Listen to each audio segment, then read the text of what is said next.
नमस्कार दोस्तों।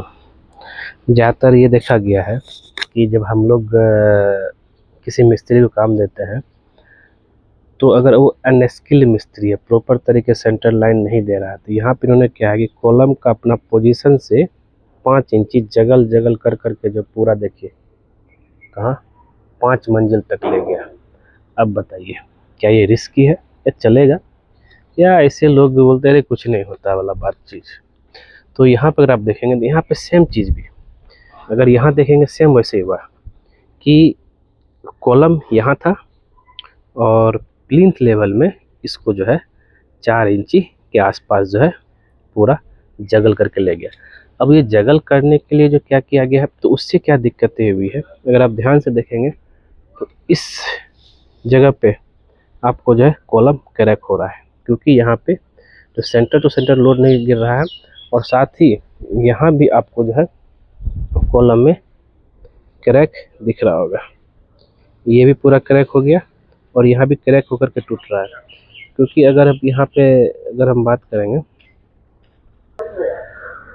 तो ये जो शिफ्ट किया गया है इस पोजीशन से कॉलम को इस पोजीशन में 5 मंजिल के लिए, तो यहाँ पे जो हुआ है कि भाई पहले इस फेस से 1 इंची या 1.5 इंची छोड़ करके कॉलम का सरिया था, इस फेस से 1 इंची 1.5 इंची, तो ये वाला पार्ट में जो है जगल करके और ब्रिक का ही सटरिंग करके बस थोड़ा सा उसको ढलाई नहीं हुआ है, उसको पार्ट थोड़ा सा ढलाई किया गया। ढलाई उसको ढलाई हुआ है मतलब कि उसको जो लूज ढलाई हुआ है उसमें प्रॉपर तरह से कंक्रीट वाइब्रेटर भी इस्तेमाल नहीं हुआ।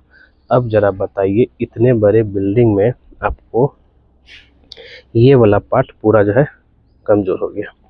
और अगर आप यहाँ पे भी देखेंगे तो यहाँ पे 9 इंच बाय 15 इंच का ये कॉलम है, इस कॉलम का पोजीशन ही पूरा जो है 5 इंची शिफ्ट कर गया। क्वेश्चन यही है जो बहुत सारे मिस्त्री लोग करते हैं कि उनको लगता है कि प्लिंथ लेवल से एक नया ही कॉलम स्टार्ट कर देते हैं। अब बताइए कि ये जो नीचे जो है यहाँ से जो कॉलम था ऐसे आया, ऐसे करके 5 इंची जगल हो करके एक ही साथ नहीं हुआ है, पहले छोटा कम यहाँ जगल किया गया, इधर तिरछा मोड़ा गया ब्रिक से सेटिंग करके, और वहाँ पे प्रॉपर वाइब्रेटर भी यूज नहीं हुआ है, फिर जो है फिर यहाँ पे लाया गया, फिर प्लिंथ लेवल में पूरा जो ऐसे करके तिरछा करके जगल करके ऊपर ले गया।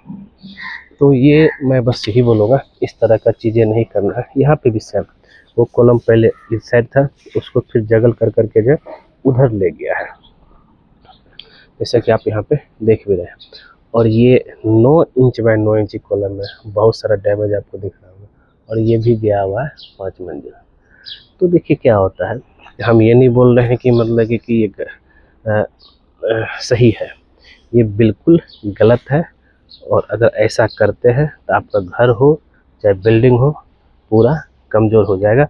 और कभी भी जो है ब्रिक से शटरिंग नहीं करना चाहिए, इसको आप ध्यान में लेकर चलिए। और ढलाई कर रहे हैं प्रॉपर तरीके से ढलाई कीजिए, जिससे क्या है कि घर मजबूत बन सके। और अब ऐसा देखिए यहाँ पे प्लिंथ बीम भी जो ढलाई हुआ है आगे पीछे करके किया गया है, सेम ऐसे ही जो है यहाँ पे जो है फुटिंग से कॉलम आया, लेकिन इतना पार्ट जो बच गया था उसको ब्रिक से शटरिंग करके ढलाई किया गया। जब भी कभी ब्रिक से शटरिंग होता है तो उसमें प्रॉपर तरीके से कंक्रीट वाइब्रेटर इस्तेमाल नहीं होता है। तो दोस्तों उम्मीद करते हैं ये वीडियो आपको ज़रूर पसंद आया होगा, और इस तरह का गलतियां हमें नहीं करना है। घर बना रहे हैं तो कोई अच्छे इंजीनियर चाहे के सुपरविजन में ही बनाइए, नहीं तो जो है कुछ इस तरीके से आपको डैमेज देखने को मिलेगा, जैसा कि आप यहाँ पर देख भी रहे हैं। इसका बेसिक कमज़ोर है, इन फ्यूचर में थोड़ा सा जो है भूकंप की वजह से बिल्डिंग में क्रैक सब आ सकती है। धन्यवाद।